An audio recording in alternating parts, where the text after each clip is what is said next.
obibini ba mema wakwa ba e de ba obibini apomuden so ye ka se enmu kankan a na ye kire bad breath ana se halitosis eto de bi a oho wanum na ututwu osin a eyi saa bacteria ya ema enmu kankan ba ni nyina afiri ho nenso no kwasem ne se enye ni nyina na etimi sa eye enmu kankan ana se halitosis ne nei mo wani nye esan se ye wo natural home remedies a ebi wo fie a obetimi ya yusu edi etriti eye enmu kankan instantly na say dana no odi betriti enmu kankan dana ana se odi ene so severe ma ho na otwepe obetimi ya triti sa enmu kankan midin di Asonaba usu adumi na me herbal doctor me da organic foods Ghana no ana se Halitosis enterprise no say we are making any drugstore name no e wo wa ofie ana se e common isan se e natural enti the medical ka baako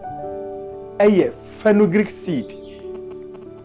na ye ka se fenugreek seed a esa enyarewa bebre na emom ne dwuma baako nso a edini se eyi enmu kankan efiri ho eniema eho wanum ana wanum a eyi nka a eta eba bonten no e kire se aya na amaman bi ejina utrim ana se umu ana efi bi ewo uhunim ana se onasa or oral passages nim ana se unsun emu ana se wadunso twanu mu ana se emoja ni mu ana se oyo oba nso a wase ahaina saa efia ana se niema ma wonum kankan ne bane nyina efri eba na de tie ne se ofa fenugreek eye tea abre nyina odi ye mfa ne se fa tablespoon miensa soku esi won na ade enche ade eche a fa sohie fa sigya so kakra na no a na enye hye anase mehu fa so kakra na toye na enjo na chemu miensa nom cup baako anopa cup baako awia cup baako anumre de fenugreek be ni ebei efia a ehye baby a mebobɔ so se wonsu nim wadunso twanim uminimu unhirim wase oba bia no ebe sa fiwe nyina afi hodmom baby a mouthwash anase soap entimi penetrate no eye fenugreek seed ebe penetrate eyi sa fiwe se nyina afi ho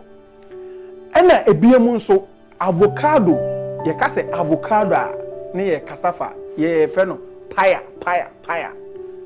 na ye de ana se ya bampesie na ye de paya etwi ya mpesie mu na ye di ana se watopa no bi na wade o paya nku na wode afura na wudi na nso wonim se paya yi a meka ho asem yi so eye enmu kankan ye duru a eye superior esin ene mouth lotion ana se ene mouthwash bi edititi mouth odor ana halitosis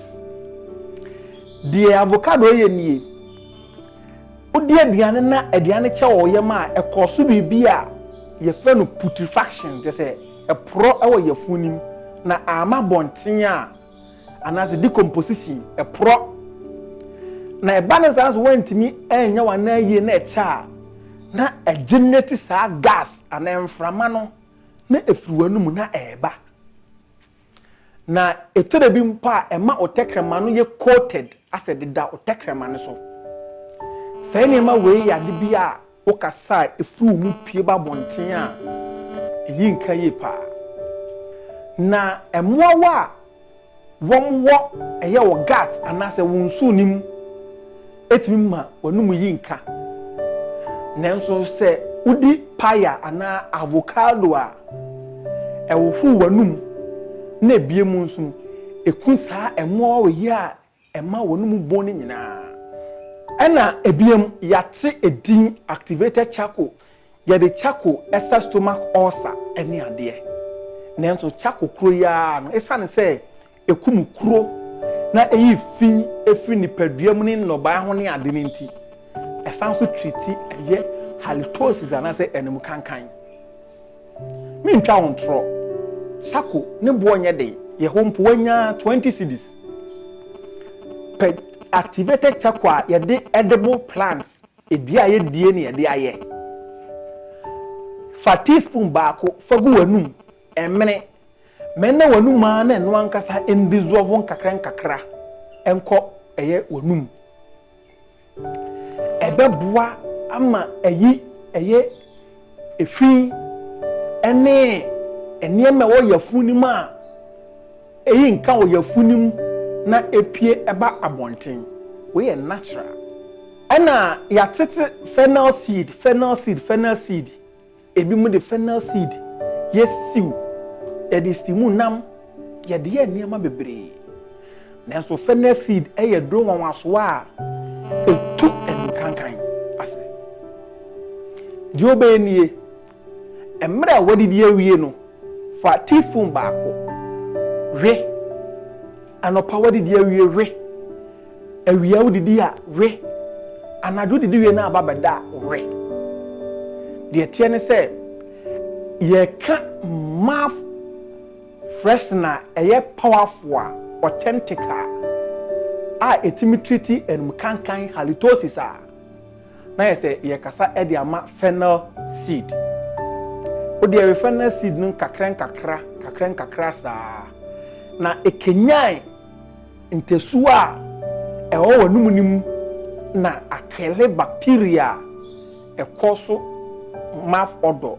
ama ferienti untimi nkoni pam ema wakasa obetimi de fennel yi aye tea na wanom anopa awia numre anopa awia numre ebe se ne ma we se nyina nso e de ama na ne krakra nso ye cardamom eye spice a ewia se nyina ope country a one more spice a India for China for krampo ma na cardamom eye spice a esanyare wa bebre ewo ni padua nim na yenso niema baako a cardamom eye a enwanwa ene se etu enum kankan ase na wonim se companies ahodo a wom ye chewing gum ema nipa ewe ni tuto no dodo na e de cardamom efra omo ingredient a wom de e chewing gum because etimi treat halitosis owe cardamom na eniema ehihye wosim dental cavities ai ma wosim pro nyina no cardamom enane no efri wosinim na cardamom ne pod no se wo we amira wadi awie no we cardamom pod na e produce bibia aye some sweet smelling oil bi improve taste ewo wanum na ewo active compound bi a ye fe no cineol na sa active compound ya ewo cardamom a ye fe no cineol no eye powerful antiseptic properties a cleanse na kill bacteria a cause mouth odor and as a bad breath and halitosis we natural means with the treat mouth odor and as halitosis unuseful any mouthwash and a mouth soap bia chemicals be absorb akoni pedua ma e de wo how be brew oni di video ho a say yan video and open no ya me bubo isu bia to unya bi nto na pe bia to a free your number na wo skin so no na visit the website halitosoenterprise.com yare biara e how ni yen kasa nya minie me number ni di kan 0240 900602 nani eni nkomo de bia masma me kan ba ko pɛ esi nipa bia wo wiase a suro aduane esene bɛyfo na so hwɛ de die so yi a obeni akyɛ